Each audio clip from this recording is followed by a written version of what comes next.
Iglesia Fraternidad Cristiana de Laredo, una iglesia para la familia, presenta para todos los amigos y familias que nos escuchan por YouTube, la palabra de Dios.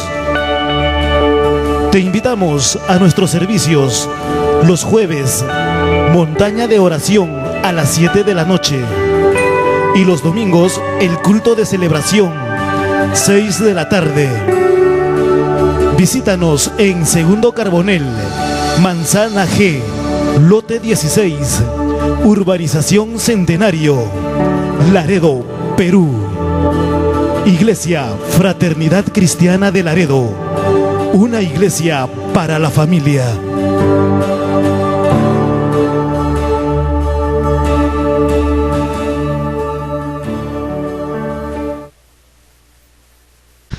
¿Cómo están? Aquí nos están, tenemos caritas nuevas.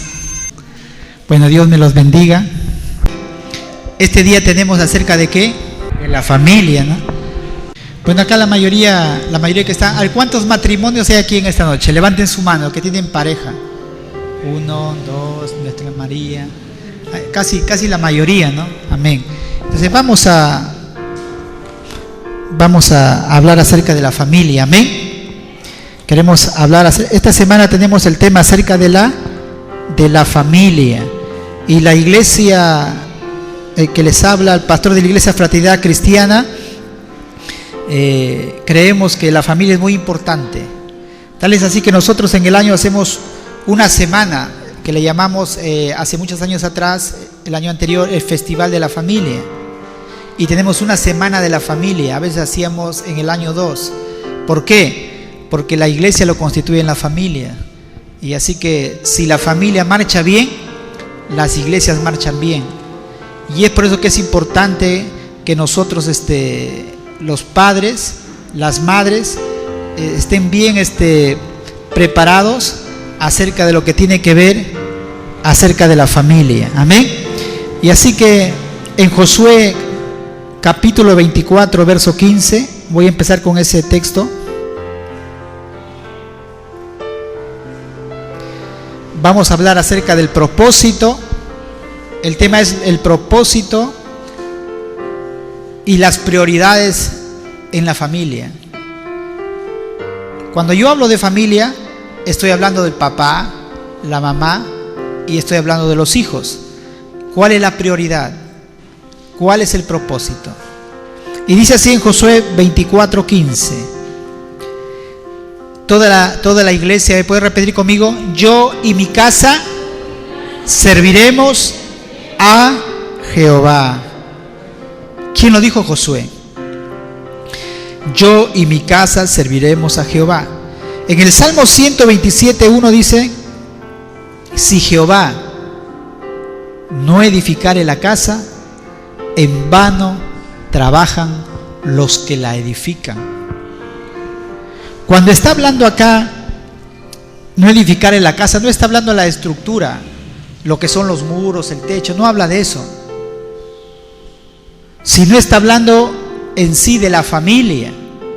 Por eso dice Salmo 127:1, si Jehová no edifica la casa o no edifica la familia, en vano trabajan los que la edifican. ¿Me están entendiendo? Y esto se aplica para la familia, aplica para cosas que tú emprendas, que tú hagas. Si en tu familia no hay cabida para Dios, ese hogar fracasa.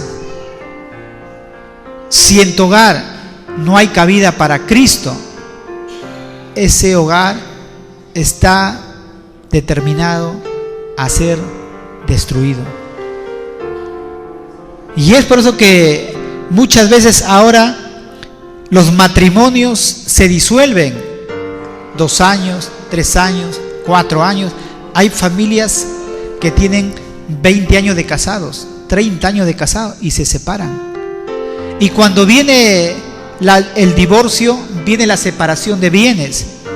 Así que tiene que repartirse 50 para ti, esto para ti, y los hijos, hay un sufrimiento. Cuando es todavía los niños pequeños, es peor. Es un trauma psicológico lo que es si es en los hijos, que no se puede medir. Pero ¿qué es lo que determina muchas veces en la familia eso? Es el egoísmo muchas veces, como vamos a ver. ¿Qué más? Es por eso que ahora, ¿qué es lo que hacen los famosos, los que tienen dinero? Se casan con separación de bienes. Es decir, ellos se casan, hacen un contrato privado aparte, y de tal manera que cuando se separan, ellos solamente están comprometidos a darle una cierta cantidad de dinero a su pareja, y ahí termina todo. Porque también hay casos en que mujeres se casan con hombres para que al final se divorcien y se queden con la mitad. Entonces toman todas sus precauciones. Eso es lo que está sucediendo ahora en el mundo, en las personas que no conocen a Dios.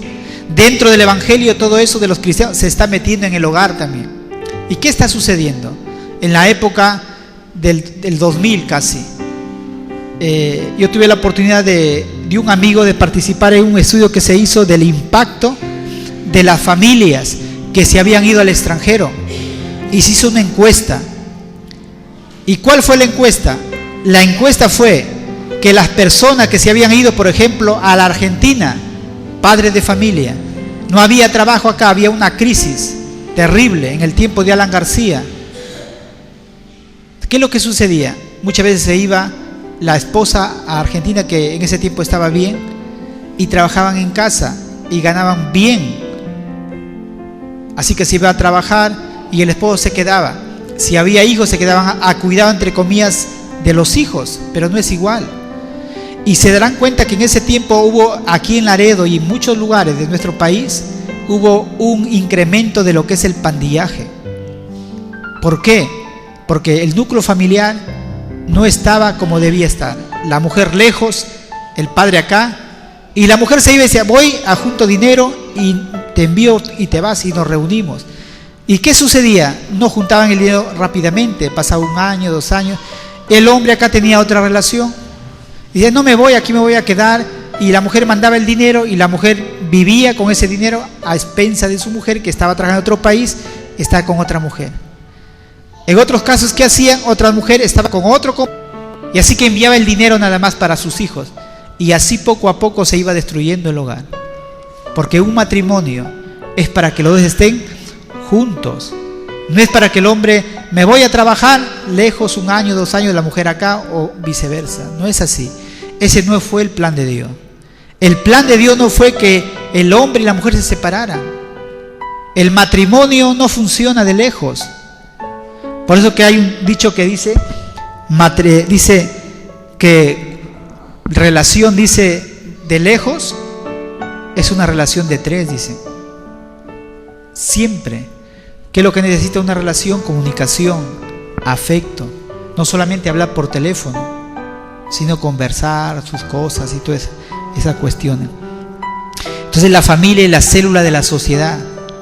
Pero ¿qué es lo que está pasando? Hay en estos momentos muchos problemas. En Génesis 2:24, ¿quién fue el que santificó y consagró a la familia? Fue Dios mismo.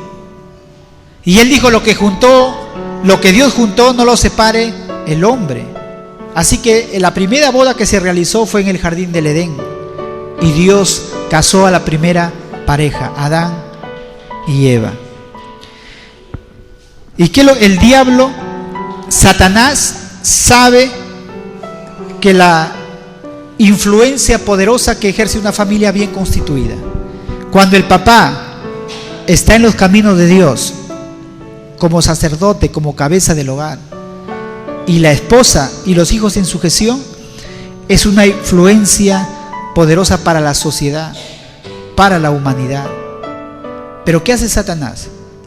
Trata de destruirla, trata de poner muchas veces problemas, dificultades en el hogar. Y es por eso que ahora vemos muchas separaciones. Y una influencia pone en cada miembro de la familia para de tal manera que haya dificultades. Entonces, ¿qué debemos conocer? Los propósitos y las prioridades que el Señor tiene para la familia. En primer lugar, el primero propósito de la familia, ¿cuál es? Génesis 2:18. Es el compañerismo mutuo. Dice la Biblia en Génesis 2:24 que Dios vio la soledad del hombre. El hombre estaba con el león, estaba con la jirafa, con todo lo que había creado. Así que el hombre le ponía los nombres, labraba la tierra, cuidaba el jardín de Edén, pero estaba solo. Tenía sus compañeros. Y Dios lo vio la soledad del hombre. Y dijo, haré ayuda idónea para él. ¿Qué es la mujer para el hombre? Ayuda idónea. ¿Y qué es la ayuda idónea? No es la ayuda, como dicen algunas, la ayuda demonia, sino la ayuda idónea. La ayuda idónea es aquella parte, un complemento que al hombre le falta. En donde el hombre es débil, la mujer es fuerte. El hombre es práctico y la mujer es más acuciosa, es más ve las cosas muchas veces, lo que nosotros no vemos. Dice que tiene un sexto sentido. Entonces la mujer es la parte que al hombre le falta. Y lo hizo también como compañerismo, como una compañera. Vemos que Dios los formó una sola carne, los sacó del costado, de acá, del lado de su pecho, y formó a la mujer. Y le dijo, ya no son dos, sino uno. Es el propósito de Dios. Por eso que cuando uno se casa, no es para casarse y si me va mal, yo me separo, cada uno por su lado. Si no tengo hijos, no, mejor. O sea, ese no es el propósito del matrimonio. El propósito de Dios original fue de que hubiera compañerismo. ¿Qué más? Que sea una unión que da al hombre y a la mujer un sentimiento de mutua dependencia, tanto el hombre como la mujer, de interdependencia. Es una unión cooperativa, es la suma de dos. No es que el hombre trabaja por acá y a veces la mujer también trabaja y trabaja para, este es mi dinero, este también es mi dinero. Ese no es el hogar. El hogar es la suma de dos y así las cosas marchan bien. Y yo conozco matrimonios que dicen, no, el hombre debe y ese dinero lo usa para su familia, pero cuando tú vas a su casa el Señor me debe, no sé, él que te pague él, porque yo no sé nada. Pero al final lo utilizaron para comer y ella también comió. Entonces, ¿qué es lo que tenemos que ver? Es una unión, esa unión cooperativa. Es más fuerte cuando están unidos que separados, que trabajando individualmente. Se puede lograr mucho más. Por eso que un hogar, cuando no hay un compañerismo, no hay una comunicación, no funciona. Hay matrimonios que viven bajo un mismo techo, pero saben una cosa, duermen en camas diferentes y los hijos no saben, duermen por allá, por acá, se hieren. No hay ese compañerismo. ¿Qué es lo que está pasando? No están actuando como cuerpo, alma y espíritu, como una sola unidad. Por eso que ahora se habla de separación. No estamos separados, dice. ¿Pero cómo es eso separado? Sí, vivo en la misma casa, pero ella vive en el primer piso y yo vivo en el segundo piso. Estamos separados y cada uno hace su vida como le da la gana. Y eso no es el plan, el propósito de Dios. Segundo lugar, el propósito es para extender el plan de Dios aquí en la tierra. ¿Para qué Dios trajo al hombre y la mujer aquí en la tierra? Para que su plan de Dios se extendiera en la tierra. ¿Para qué creó a Adán y Eva? Para que cuando ellos tuvieran sus hijos, ellos también adoraran a Dios y siguieran esa misma línea. Pero ¿qué sucedió? Dios creó a la primera familia con el deseo de compartir su amor con esa primera familia. Pero ¿qué pasó? El pecado destruyó el deseo de Dios, por lo cual llamó a otras familias para revelar su plan de salvación a toda la humanidad. A toda la humanidad. Dios preservó a la familia de Noé. Todas las demás familias estaban corrompiéndose, pero a lo menos vio una familia y en su gracia preservó a esta familia de todo el diluvio. Recuerden, todas las demás familias se ahogaron como consecuencia del pecado, pero la familia de Noé se salvó. Después que sucedió eso, llamó a Abraham, una familia, y llamó a Sara. Dios siempre ha llamado a familias. ¿Me están entendiendo? Por eso que la familia es una bendición. Y cuando un hombre dice, no, yo mejor estoy solo que mal acompañado, o cuando la mujer dice, no, mejor yo estoy sola que mal acompañado, es porque ha tenido una mala experiencia en su propio hogar, cuando ella fue niña. No vio cuando su papá se amaran con su mamá, se abrazaran, mi cariño, amor. Entonces esa mala impresión que ella formó en sus primeros años trae como consecuencia que todavía hay herida, desconfianza, porque lo que él vio o ella vio en su hogar no quiere que se vuelva a repetir en su hogar, y por lo tanto rechaza eso. Dice la Biblia que el que haya esposa haya el bien y alcanza la benevolencia de Jehová. Yo que soy casado, particularmente, para mí es una bendición el tener una compañera, y la compañera, la esposa, también tener un esposo. A veces la mujer está en su casa, Pepe, se escucha por arriba ese ladrón, y el esposo se levanta a mirar, y la esposa se siente segura, ¿no? Porque el esposo está ahí, es la protección, para proveerla, para cuidarla. O cuando el esposo se enferma, ¿quién es el que lo cuida? ¿Viene la suegra? ¿Viene la mamá a cuidarlo? No, es la esposa. Por lo general viene la esposa, lo cuida ahí, se cuidan ambos. Es una bendición. Es decir, a no ser que hay hombres que tienen el don de la continencia, ¿no? Del celibato, de estar solos. Eso es un don que Dios da. Pero mayormente, hermanos, la persona tiene que pensar que el matrimonio es algo que Dios estableció. En tercer lugar, es para la propagación de la raza humana. En Génesis 1:28. La procreación fue uno de los propósitos de Dios. Y Dios ha dado al hombre poder para procrear dentro de los límites del matrimonio. Es decir, ahora por ejemplo se puede planificar cuántos hijos puedo tener y se pueden cuidar.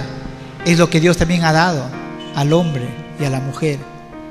Yo no estoy hablando de aborto, que me voy, ya no quiero tenerte, lo voy a abortar. No, eso se llama homicidio. No podemos, es porque es una vida.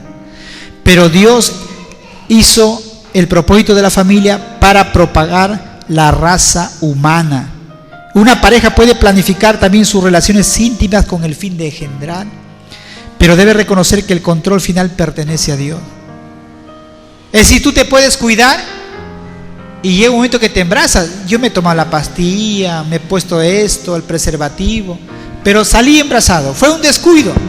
Es decir, tú planificaste, pero la última palabra lo tiene Dios, porque Él determina quiénes van a venir a esta tierra, porque todos nosotros tenemos propósito de Dios. Amén. Venimos con un propósito. Y entonces la pregunta es, si Dios ha hecho para la propagación de la raza humana, ¿por qué nosotros debemos aceptar eso que están diciendo de que los homosexuales, de libertad de género, ¿no? Si todo el mundo fuera hombre con hombre, se casaran, hicieran una familia y adoptaran, ya hubiéramos desaparecido la raza humana. Porque un hombre y otro hombre pueden procrear. No pueden procrear. Miren, hermano, ahí está por lógica nada más. La Biblia dice que creó Dios varón y hembra, los creó. No hay término medio. Y muchos dicen que el homosexualismo es una enfermedad. Y dice, ese tal Morán, un peladito, dice que él, nadie lo ha violado. Dice que él nació así. Entonces yo hago la pregunta, o sea, ¿Dios se equivocó? No, que sus hormonas, tuvo más hormonas femeninas que masculinas.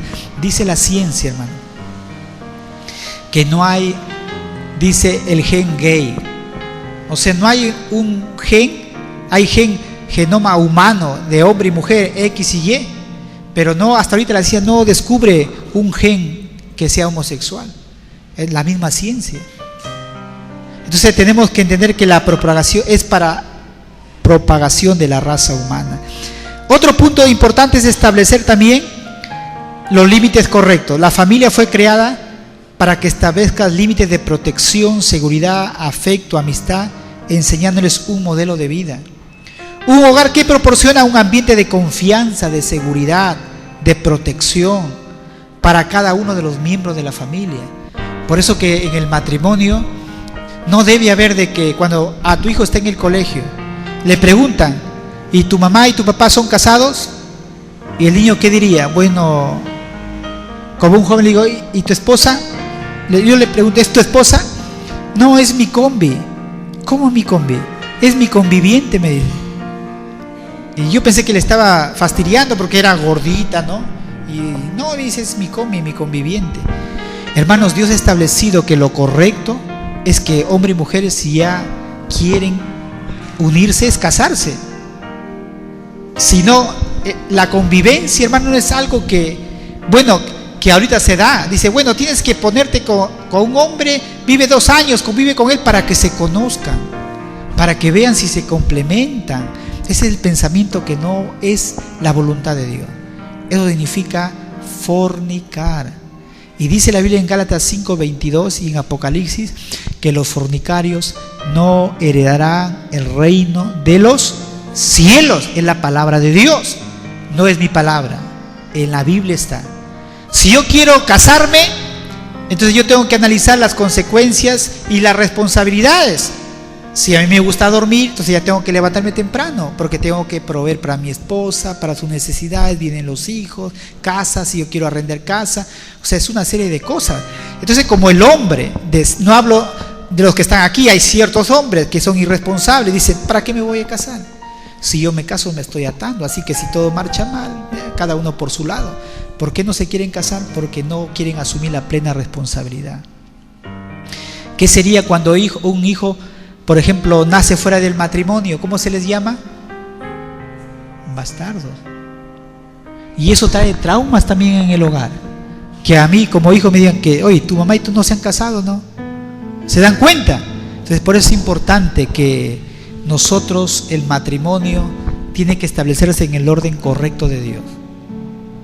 Por eso que nosotros, en los cristianos, cuando una persona quiere casarse, piden al pastor, el pastor le da consejería a los dos, les habla de las cosas como son, te le da sus charlas y después se hace una consagración del matrimonio, es decir, hacen un pacto delante de Dios y el ministro a cada uno de ellos delante de Dios y se ora por ellos. Y hay personas que, por ejemplo, antes de conocer al Señor han estado conviviendo. ¿Qué es lo que sucede? Ellos no sabían la verdad, pero como ya saben la verdad, que están andando en pecado, porque así se llama pecado, cuando uno desobedece lo que está aquí, es pecado, son delitos. Entonces dice, pastor, yo quiero arreglar mi vida, ya conozco la verdad. Se casan y hacen una consagración que se llama, ¿no? Y se casan y se arreglan y ya están andando como Dios quiere que anden. Y ahí está la plena bendición de Dios en el hogar, bajo la bendición de Dios. Segundo lugar, vamos a definir las prioridades en la familia. Cuando yo hablo de prioridades, hablo de cuál es el orden. Y acá hay muchas familias. ¿Quién es primero? Dios. La familia está por acá. ¿Qué más? ¿Quién más? La iglesia. ¿Quién es primero? ¿La familia? ¿La iglesia? ¿O Dios? Dios. Dios es primero. Es importante entender esto. Dios ocupa el primer lugar. Si tú sabes que tienes que venir a la iglesia este domingo a las 6 de la tarde y te viene una visita, no, pero es mi familia, y así que me quedo con mi familia porque, bueno, otro día iré al culto, pero tienes una cita con Dios, ¿no? 2 horas. Y hay cosas que nosotros tenemos que entender las prioridades. Dios ha puesto cada cosa en su lugar y nos dejó la enseñanza de tenerlo a Él como primero en toda nuestra vida. Cuando tú haces las cosas como Dios manda, Él ocupa el primer lugar, entonces las cosas marchan bien. Cuando tú le das el primer lugar a Dios, entonces todos tus asuntos se van ordenando. Dice la Biblia, buscad primeramente el reino de Dios. Es decir, dale el primer lugar a Dios. Buscad primeramente el reino ¿de quién? De Dios y su justicia, y todas las demás cosas vendrán por añadidura. Es decir, cuando tú le das el primer lugar a Dios, sucede algo. todas las demás cosas Dios te las comienza a dar. Cuando tú le das el primer lugar a Dios, tu familia anda bien. Satanás no mete sus narices en tu hogar. No hay sacaderas de vuelta, no hay infidelidades, no hay escasez, porque Dios está, Él ha dicho, si tú me das el primer lugar, todas las demás cosas, tu casa, vestido, salud, tus hijos, yo los voy a bendecir. Pero cuando nosotros hacemos las cosas al contrario, entonces las cosas no funcionan y después no nos quejemos. Dios mío, ¿pero por qué? Es que no le estamos dando el primer lugar a Dios. Siempre hay una palabra de Dios para los miembros de una familia. La unidad y la felicidad será muy duradera, profunda, cuando tu relación personal que tú tengas con el Señor es muy importante.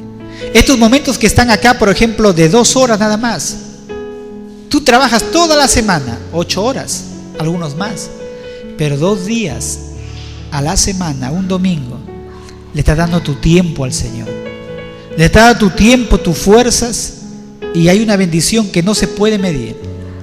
Hay una bendición cada vez que tú vienes a la iglesia, que tú no lo puedes medir. Es algo espiritual, es algo que no se puede cuantificar, pero es algo tremendo en nuestras vidas. Te vas renovada, bendecida con la protección de Dios. Pensabas que mañana no vas a poder pagar la deuda, pero por estar en la iglesia, bendecir al Señor, algo sucedió, un milagro.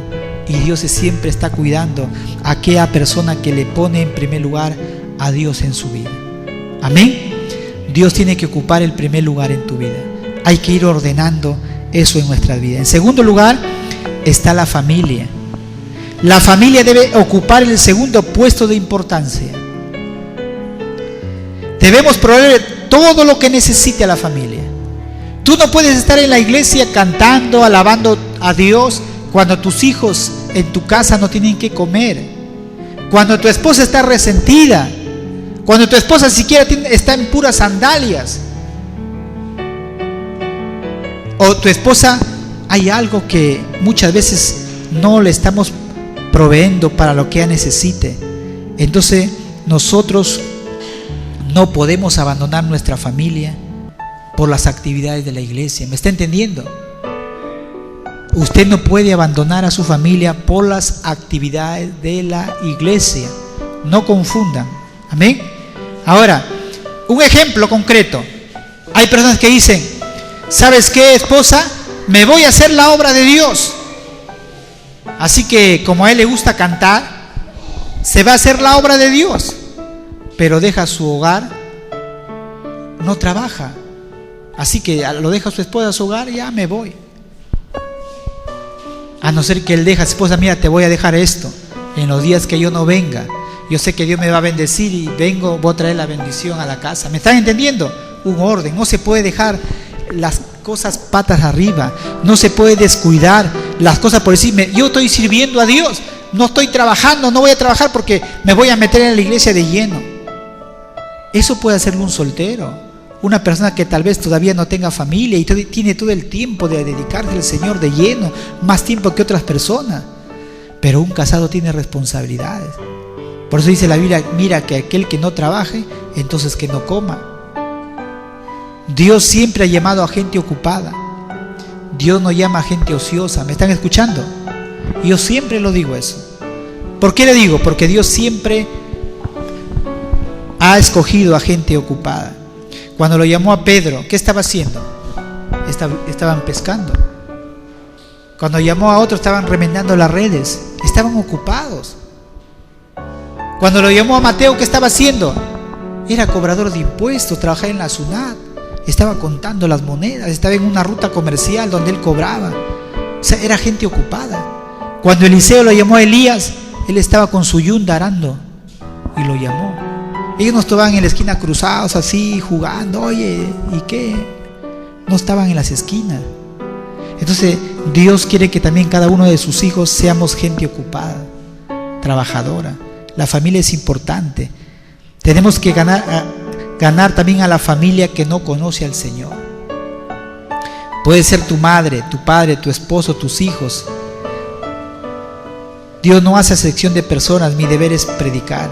¿Por qué? Porque la prioridad es mi familia. y mi familia debe ser ganada para Cristo. Por eso dice una promesa: cree en el Señor Jesucristo y serás salvo tú y tu casa. ¿Por qué? Porque tu prioridad es tu familia. Tú no puedes dártelo de un tremendo con otras personas para allá tratando cuando tu familia está perdida y en tinieblas. Tienes que empezar también tratando de ganar a tu familia. Tenemos que ser ejemplo en actitudes y palabras. Tus hechos hablan tan fuerte que no pueden oír tus palabras. Es importante en la familia el ejemplo, las actitudes. Un familiar afecta a tu servicio. Timoteo 3:4 dice: que gobierne bien su casa, que tenga a sus hijos en sujeción con toda honestidad, pues el que no sabe gobernar su propia casa, ¿cómo cuidará de la iglesia de Dios? ¿Cuál es la prioridad, hermanos? Dios es primero, de ahí tu familia. Pero tenemos que ser ejemplos, y nuestra relación familiar afecta a nuestro servicio. ¿Por qué? Porque yo como cristiano, como padre de familia, si yo no gobierno bien mi casa, a mis hijos en sujeción con toda honestidad, si yo no sé gobernar mi propia casa, ¿cómo de gobernar la iglesia de Dios? Y eso está hablando también de los obispos, está hablando de líderes, de pastores en las iglesias. Por eso que es importante, y más que todos los hijos que están bajo nuestro techo, ¿me están entendiendo? Pero que cuando ya los hijos ya se casan, ya cada uno toma su rumbo, su decisión, ahí ya ellos se desligaron de nosotros ya. Por ejemplo, si yo como pastor tuviera mis hijos ya adolescentes en sujeción acá, pero ya se casan y se van y viven una vida perdida, ya no es mi responsabilidad porque no están bajo mi techo. Pero mientras estén bajo mi techo, mientras yo esté bajo el cuidado de ellos tienen que obedecer y sujetarse a las normas de la casa. ¿Me están entendiendo? La iglesia, también la oración, cuando estamos nosotros en dificultades o en el hogar no marcha bien, muchas veces la oración es un estorbo, la oración no llega a la presencia de Dios. Por eso que es importante tener el hogar en orden. Primera de Pedro 3:7. Dice: vosotros maridos igualmente vivid con ella sabiamente. Mira lo que lo dice a los hombres. Maridos, esposos, vive con tu esposa de una manera sabia, dando honor a la mujer como un vaso más frágil y como a coherederas de la gracia de la vida, para que vuestras oraciones no tengan estorbo. ¿Cuándo es que nuestras oraciones tienen estorbo? Cuando yo no vivo sabiamente, cuando soy tosco, cuando soy un abusivo, cuando soy un enojón, un gritón. Entonces, ¿qué es lo que está sucediendo? Yo me voy a orar y hay un estorbo. Satanás dice: no, está tan enojados, está enojado. Y la oración no llega a la presencia de Dios. Entonces la familia es importante. Amén. La iglesia, en tercer lugar, la iglesia es la comunidad donde asistimos a buscarnos en unidad. Es nuestra familia espiritual. Dios desea ser el Señor de la familia y de cada familia de esta iglesia. Entonces, las familias que están llenas de Dios pueden resplandecer en la ciudad de Laredo. Y Dios nos ha llamado a ganar a Laredo para Cristo. Por eso estamos aquí. Por eso esta iglesia está en Laredo. Es para ganar a los laredinos para Cristo. Ese es nuestro deseo. Ahora vamos a ver los roles de la familia. Lo importante es comprender el lugar que le corresponde a cada uno, tanto para la mujer como para el hombre. Cerrando las puertas al enemigo, viviendo en santidad, practicando el perdón. ¿Va a haber o no va a haber fricción en el hogar? Yo les hablo a los que tienen años en el matrimonio. ¿Hay o no hay fricciones en el hogar? ¡Hay! ¿Ustedes creen que en mi hogar con mi esposa, por ejemplo, mi suegra, que yo sepa, si usted le pregunta, o me habré equivocado, que haya escuchado una tremenda disputa entre nosotros? Nunca. Vivimos ahí en el primer piso, nosotros en el segundo piso, pero nunca. Tampoco yo me he ido a mi madre a quejarme, esta esposa, mamá, esto, nunca. Ni mi esposa tampoco ha hecho lo mismo. Ha habido fricciones, sí, porque mi hogar tampoco es perfecto, pero hemos practicado el perdón. Hemos tenido que a veces yo reconocer, perdóname.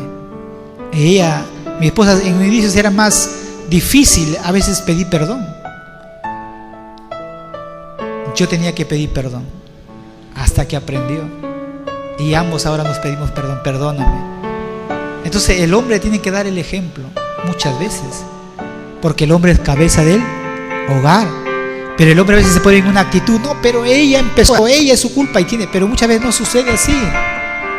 Y mientras esperamos que la que falló nos venga y nos pida perdón, uno tiene que dar el ejemplo, uno humillarse, aunque el otro lado haya sido la causante, y con eso tú lo estás demostrando, que tú eres un verdadero, que tú eres la cabeza del hogar, que estás demostrándole y enseñándole cómo se debe pedir perdón. Y le estás avergonzando al diablo. ¿Qué quiere el diablo? Quiere que el hombre se enoje y están en la cama echados espalda con espalda. Ahí. Y se jalan, ¿no? Ay. Porque yo lo he hecho, bueno, por eso sé.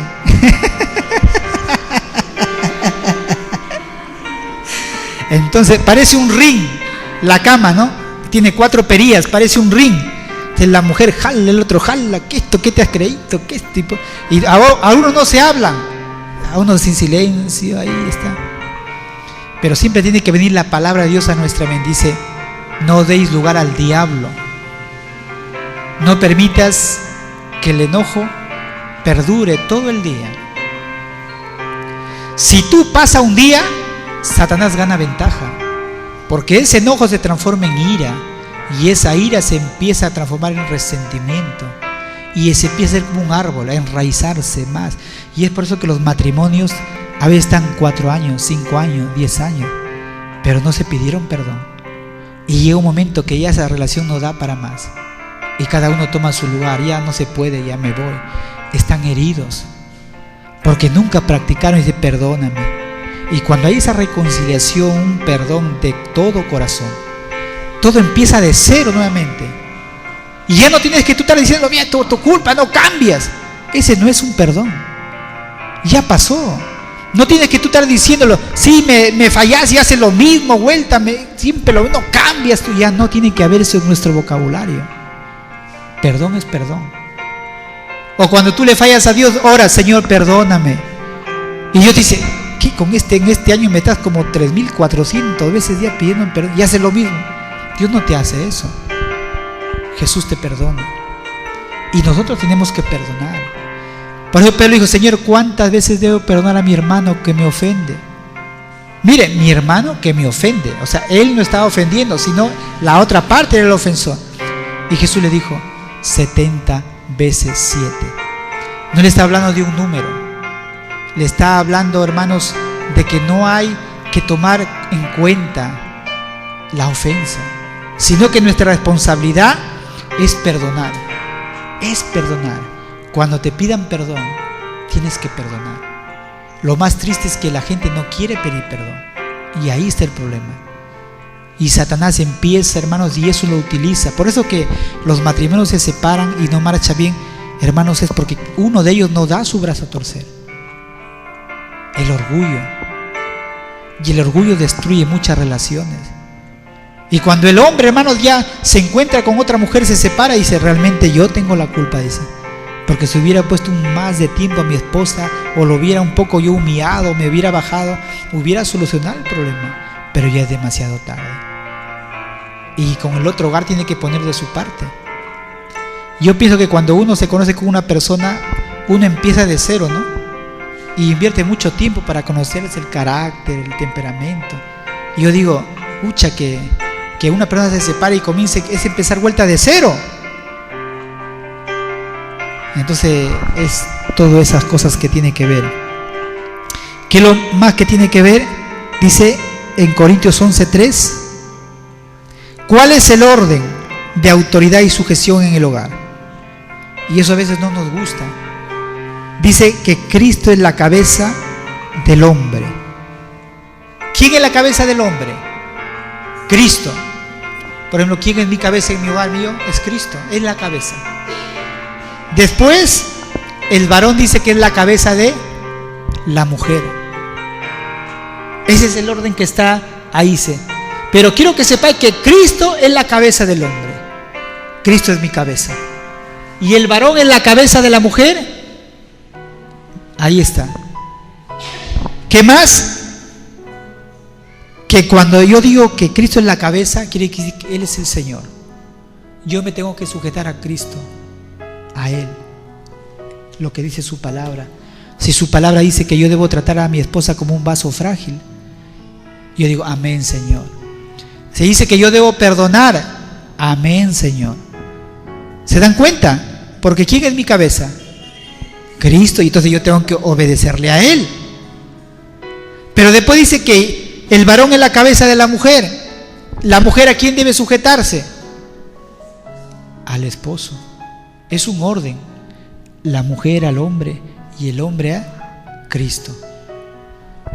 Pero muchas veces cuando hablo de sujeción se habla y dice, ¿cómo que? Sujetarse. Entonces dice, la esposa es la ayuda idónea del esposo.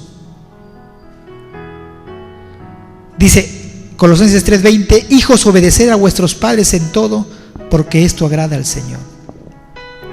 ¿Cuál es el rol de los hijos? Que tienen que obedecer a sus padres. Ese es el orden de Dios. Entonces los hijos que están acá también tienen que escuchar, obedecer a los padres. Obediencia a los padres en todo, no en ciertas cosas. No, mi padre ni siquiera ha terminado su primaria, su secundaria, ¿por qué lo obedecer? Es ignorante. Dios no está hablando de eso. Él está hablando de que tienes que obedecerlo en todo. Dice que Cristo es la cabeza del esposo. Él fija los cimientos correctos. Cristo no se equivoca. Él la principal autoridad en la familia es Cristo. Por eso es que le digo que cuando Cristo gobierna el hogar marcha bien. Yo estoy seguro, así 100% en mi experiencia, yo tengo 20 años de casado. Si yo no hubiera sido creyente, así les digo, yo hace rato mi hogar ya no hubiéramos separado con mi esposa. Si yo no hubiera sido creyente, es más, no solamente por ser creyente, sino si no hubiera tenido temor de Dios. Ahí está, es la palabra correcta. Porque hay muchos creyentes que se divorcian y se separan. Si yo no hubiera sido temeroso de Dios o no hubiera dejado que Cristo sea mi cabeza, hace rato ya no hubiera estado casado con mi esposa, no hubiéramos cada uno ido por su lado. Pero porque dejamos que Cristo sea la cabeza en nuestro hogar, entonces que nosotros nos guiamos por la palabra, nos guste o no nos guste. Él es la principal autoridad sobre nuestra familia. Cristo es el sumo sacerdote de nuestra familia. Él. El esposo es la cabeza de la esposa, Efesios 5:21 al 23. Proporciona la imagen de Dios sobre los hijos. Después de Cristo, es la principal autoridad sobre la familia. Entonces, el esposo es la cabeza de la esposa. ¿Qué significa esto? Que el hombre debe guiar espiritualmente a la familia. Eso es ser cabeza. ¿Qué es lo que sucede si yo no hago lo que la Biblia dice? Y los hombres decimos, yo soy la cabeza, ¿ya ves? Y la mujer, amén, tú eres la cabeza. Pero eso trae una responsabilidad, así como un privilegio. Tú eres la cabeza, ¿no? Entonces tú tienes que guiar espiritualmente a este hogar, a esta familia, bajo tu responsabilidad, las decisiones que tú tomes. Todo a veces es un acuerdo, pero a veces no se llega a ese acuerdo. Y el hombre tiene muchas veces la carga de tomar la mejor decisión para el hogar. Y en base a esa decisión Dios te va a juzgar, porque tú eres la cabeza. En una oportunidad escuché de un pastor, se divorció, pastora. Y él decía, bueno, la esposa que me tocó fue loca. por qué dice que era loca? Porque les cuento a ustedes, hermanos, bueno, el nombre no les voy a decir, no es de acá tampoco. Se había metido con una muchacha que era prostituta. Me parece que él pensó o había estado en la prostitución. Yo no condeno eso, porque yo pienso que si una persona viene a Cristo, sea lo que sea, Cristo perdona. Amén. Y así que me parece que él no supo que había tenido esa clase de vida, o supo y pensó que ya había cambiado. Se casó con esta muchacha, siendo un pastor. Dice que parece que tenía problemas mentales también, y tenía mucha tendencia al pecado sexual ella. Parece que no fue liberada completamente de su vida pasada, y eso le trajo, hermanos, que él se separara, se recasó nuevamente. Y la pregunta es, a él lo exoneraron por decir, bueno, la culpa tuvo tu mujer, tú no, y tú eres, en otras palabras, tú eres la parte inocente. Pero, hermanos, si nosotros vamos a la palabra de Dios, no sé, parece una línea muy delgada definir así, ¿no? Tú eres la parte inocente y tú eres la culpable de la otra, porque la cabeza es el hombre. ¿Me están entendiendo? Y la mayor responsabilidad recae en el hombre, más si es un siervo de Dios. O sea, que no tuvo discernimiento, no buscó la guía de Dios para que le pueda dar la persona correcta. Yo creo, hermanos, que cuando uno ora a Dios con todo el corazón, Dios no permite que tú falles, y Él te da la persona correcta dentro de su voluntad. Entonces Él no buscó a Dios. Entonces son cosas así, hermano. O sea, en el hogar, en el matrimonio, cuando hay una separación, aquí no hay que la parte inocente y lo otro, no. Ambos tienen la culpa, pero la mayor responsabilidad lo tiene muchas veces el hombre. ¿Por qué? Porque él es la autoridad sobre la familia, y él debe guiar espiritualmente a la familia. Si yo me levanto a orar como sacerdote en mi hogar, el diablo no va a poder, hermanos, con mi familia. Si yo guío a mis hijos en el temor de Dios, vamos a la iglesia todos, no, que papá, que no, que acá, a la casa de Dios vamos. Tienen que caminar, la autoridad tiene que respetar. Pero cuando lo ven a un padre que es inestable, allá un día no, que no se consagra al Señor, entonces los hijos van a seguir esa misma tendencia. Pero cuando hay una cabeza que guía espiritualmente en el temor de Dios, los hijos van a caminar, hermano. Hay una autoridad espiritual en la vida, y el hombre es el que debe guiar, no es la esposa. Tal vez debe ser cuando tú no lo has conocido al Señor y primero lo conoce tu esposa, pero ya ella te pasa la posta, y toma la posta y asume tu responsabilidad, porque va a llegar un momento que Dios nos va a llamar a cuentas a nosotros los hombres. ¿Has sido tú la cabeza del hogar? ¿A quién llamó en el huerto de Edén cuando comió el fruto prohibido? Comió la mujer, ciertamente. ¿Acaso Dios lo llamó, dijo, Eva, ¿dónde estás? Él, hermano, fue directamente a la cabeza, porque Dios no se salta, hermanos, el orden establecido. Dios no se fue a la mujer. Dios de frente le llamó a cuentas al hombre. Adán, ¿qué has hecho? La mujer que me diste me dio del fruto y yo comí. A él le llamó a rendir cuentas. Ese es el orden de Dios, hermano. Y eso es lo que nosotros tenemos que entender. En tercer lugar, la esposa se sujeta al esposo y tiene que ocupar el rol que le corresponde como mujer. ¿Cómo? Amando y atendiendo a su esposo, criando en la fe a sus hijos. Así, yo no quiero decir con esto que a veces el hombre, yo te estoy hablando de un hombre que vive conforme a la palabra, ¿amén? Entonces, como yo te estoy hablando de un hombre que vive conforme a la palabra, tú tienes que ocupar el rol que te corresponde conforme a la Biblia. Aquí no hay que me grita, que abusivo, no. Te estoy hablando de un hombre en todo sentido, un siervo de Dios. Y tú como mujer, ¿qué tienes que hacer? Tienes que amar y obedecer a tu esposo y criar en la fe a tus hijos.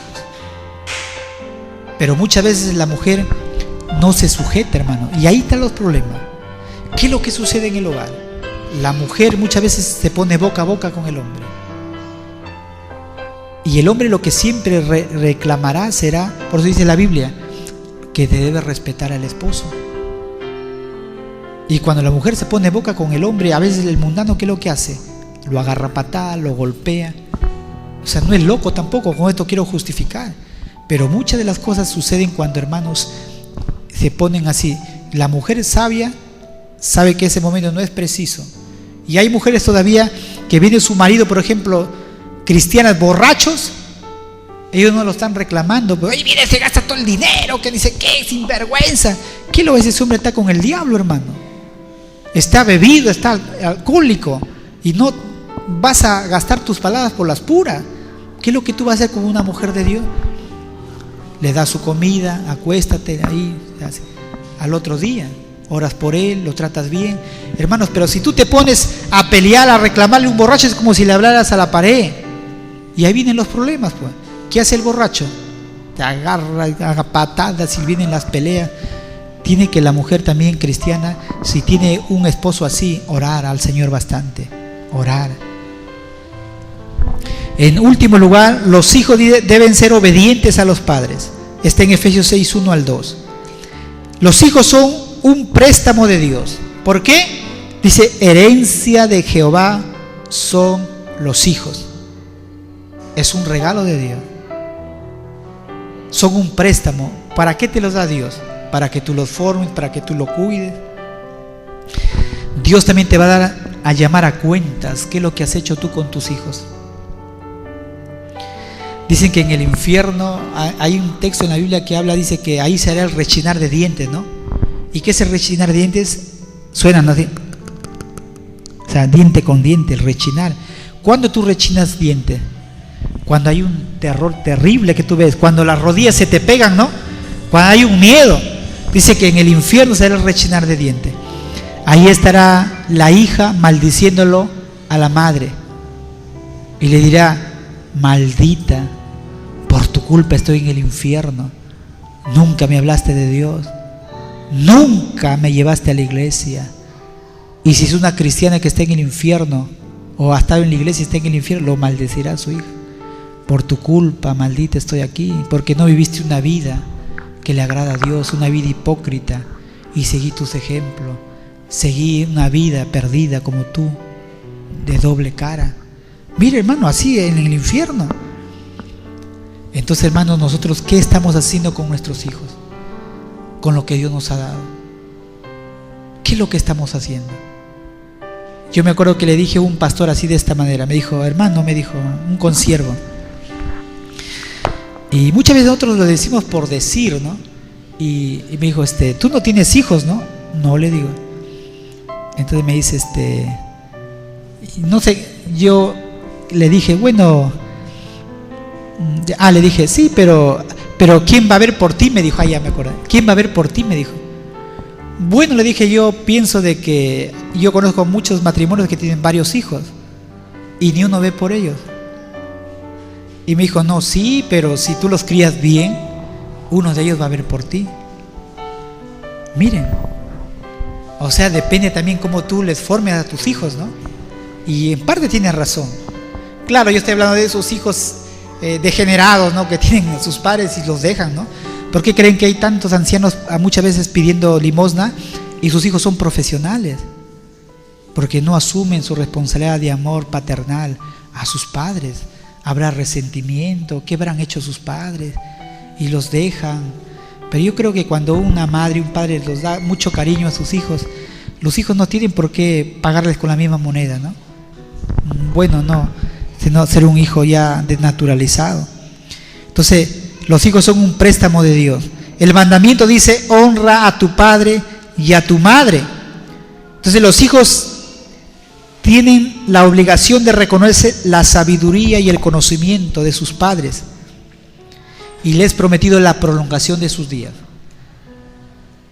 Yo, por ejemplo, es sabio los hijos ir por un consejo a los padres, porque los padres han vivido más, pues, tienen más sabiduría. Ellos ya la vida los ha golpeado. Entonces, cuando uno pide un consejo a la mamá que te ama, es la que te va a dar un buen consejo. Por ejemplo, ¿quién es la persona que va a orar mejor por ti? ¿El pastor o tu madre, si es creyente? Tu madre. Porque la mamá es la mamá, pues. Y la mamá, cuando ora, le pone toda esa pasión por su hija, por su hijo, y esa oración llega a la presencia de Dios. Yo a lo mucho de pastor, ore por mí, oro por ti. Bueno, Dios te va a bendecir, ¿no? Pero la mamá siempre va a estar ahí batallando por ti. Por eso es una bendición tener a una mamá cristiana, fervorosa, piadosa, que esté orando todavía por... Es una gran bendición. Entonces a los hijos se les promete que si tú honras a tu padre y a tu madre, dice, para que te vaya bien. Se te promete que si tú honras a tus padres, te va a ir bien y tus días van a ser prolongados. ¿Qué es honrar a los padres, al padre y a tu madre? Habla de los dos. Muchas veces nosotros no honramos a nuestros padres. Ay, sí, mi mamá fue así, es jodida. Lo estás honrando. Por su culpa de mi madre, yo no quise casarme con tal fulano, pero ella se metió. ¿Le estás honrando a tus padres? ¿Qué le voy a dar a esa vieja si tiene más que yo? ¿Lo estás honrando a tus padres? No lo estás honrando a tus padres. Entonces ahí viene que estamos desobedeciendo. Y el diablo dice, ya ves, mira, ve, tu palabra dice honrar a los padres para que les vaya bien. A esta no le va a ir bien. ¿Y Dios qué va a hacer? Así seas creyente, no te va bien. Por eso que muchas veces tenemos que pedir perdón a nuestros padres, porque a veces las cosas no nos salen bien, porque hemos desobedecido. Segundo lugar, porque no los estamos honrando. Tenemos que honrar a nuestros padres. Tenemos que muchas veces ir, mamá, mira, vamos, ¿qué te parece? Te invito a comer, mamá, ¿qué te parece esto? Bendecirlos, mamá. Gracias, mamá, por esto. En verdad es una bendición los padres. Yo veo que los padres siempre son padres. Sus hijos se casan y ellos siempre están pensando por sus hijos, en donde estén. Es un poquito de lo que es el amor de Dios hacia nosotros. Para terminar, hermanos, concluir, es muy posible que muchos de ustedes hayan llegado al camino del Señor con una familia formada por principios que tal vez no son de acuerdo a la palabra de Dios. Pero Dios es el que hace el milagro y nosotros debemos que sujetarnos a la palabra de Dios. Amén. A esta palabra. Yo he hablado solamente algunas cosas, algunas prioridades y al rol, cada uno de los que componen la familia. Si nosotros obedecemos lo poco que ahora creo que con claridad se ha expuesto, hermano, tú vas a ser bendecido. Dios te va a bendecir. Hermano, Dios es muy bueno. Y yo quiero contarles un testimonio, hermano. Muchas veces los padres, cuando se van a casar los hijos, muchas veces los padres se oponen, ¿o no? Por lo general. Hay un caso, por ejemplo, que justo en la mañana hemos estado conversando en familia, y hubo de una sobrina, ¿no?, que se casó con su esposo que no era nada, entre comillas, no había terminado una carrera, ¿no? Y como la hija era profesional, entonces la mamá decía, este no sabe nada, es un don nadie. Y esas palabras van llegando al corazón de la persona y lo marcan. Y el papá, sí, ese no es nada, ¿cómo te vas a casar con él? No tiene dónde caerse muerto, es un don nadie. Y yo quiero decirle, hermanos, que muchas veces nosotros vemos las personas por encima, pero Dios ve lo que ellos van a llegar a ser. Y no debemos menospreciar a las personas. Es más, yo pienso de que una persona sea profesional no garantiza la felicidad de una pareja. No necesariamente. Cuando una persona se ama, hermanos, salen adelante como sea, se apoyan los dos, trabajan, se aman, y ahí está, es lo importante. Lo importante es que haya amor. Lo importante es que la hija lo ame a ese hombre y ese hombre lo respete y lo quiere a su hija. Eso es la base importante. Lo demás, hermanos, de salir adelante se sale juntos, trabajando. Los padres tienen que respetar la decisión muchas veces de sus hijos. Y entonces, hermanos, ahí vienen los problemas, los hogares, las dificultades. Pero nosotros tenemos que respetar muchas veces, orar, aconsejar a nuestros hijos. Por ahí juega un papel importante los padres, las rodillas de orar, aconsejar. Y es más, los que ya tienen hijos todavía pequeños deben estar orando por sus hijas y sus hijos. Señor, que le toque un buen hombre, que le toque una buena mujer. Guarda a mis hijos, Señor. Y Dios es fiel, hermano. Dios es muy fiel.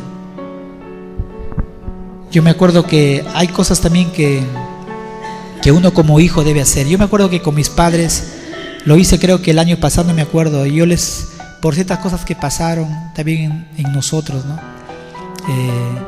Yo tuve que pedirles perdón a mis padres.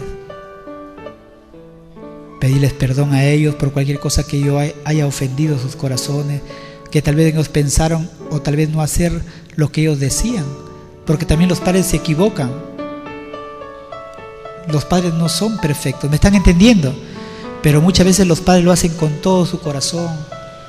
Pero cuando muchas veces dan en el blanco, y dan a veces 100% en el blanco cuando son hombres y de Dios, temerosos de Dios, oran al Señor, Dios los guía, son padres espirituales, pues están en la presencia de Dios.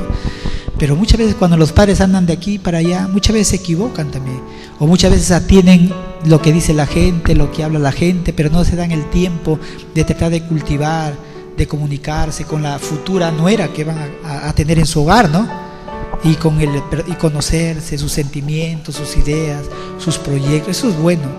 Entonces, ¿qué les quiero decir eso, hermano? Que yo tuve que hacer, o me aseguré de ciertas cosas, hermanos. Es bueno pedir a los padres perdón. Es bueno. Yo me acuerdo que de pequeño he sido muy terrible. Terrible he sido de pequeño. Como se dice, bien cuáquer. Y he tenido una adolescencia no tan buena. He sido muy... Me gustaba por allá. He hecho muchas veces llorar a mis padres, a mi madre más que todo como mujer. Y ya cuando Cristo vino a mi vida, me transformó, me cambió. Fue algo diferente. Pero siempre es bueno, hermanos, honrar a nuestros padres. Honrar a nuestros padres, amarlo a nuestros padres, amarlos, respetarlos. Entonces, yo quiero un punto aparte, así, hermanos, que la familia es todo eso. Y a todos los que están aquí visitándonos por primera vez, decirles que eso es lo que quiere Dios en nuestras vidas. Él quiere ordenar tu hogar, amén. Tal vez no tuviste un hogar perfecto, tus padres no conocieron al Señor, pero Dios quiere empezar por ti. Él quiere cambiar tu destino y Él quiere que tú asumas estos principios como cabeza de hogar, como hombre, que un día, si eres varón, te vas a casar, y si eres mujer y tienes tu hogar, Dios quiere enderezar tu matrimonio dentro de los parámetros divinos, y ese hogar va a ser un hogar de éxito, va a ser un hogar de bendición, un hogar próspero, un hogar bendecido, cuando nosotros servimos al Señor. Hermanos, yo tengo 20 años de casado, pero no parecen que tuviera 20 años de casado. Ha pasado tanto rápidamente el tiempo, pero yo me siento muy bendecido, hermano, por la esposa que Dios me ha dado. En lo que hacemos, le servimos a Dios, estamos trabajando en la obra del Señor. ¿Qué más podemos pedir? Una bendición de parte de Dios. Y Dios quiere también bendecir tu vida, hermano, bendecir tu matrimonio, bendecir tu familia. Si todavía eres hijo de familia, tú puedes ser esa puertita, esa lucecita que Dios quiere que entre en ese hogar, y Dios pueda cambiar y transformar el hogar de tus padres. Amén. Dios quiere hacerlo porque Dios es hogar, Dios es Señor de la familia, y Él quiere transformar nuestra familia. Yo creo que es un tiempo de que nosotros debemos reflexionar y decirle: Señor, yo quiero vivir de acuerdo a tu palabra. Amén. Nos ponemos de pie, vamos a orar brevemente.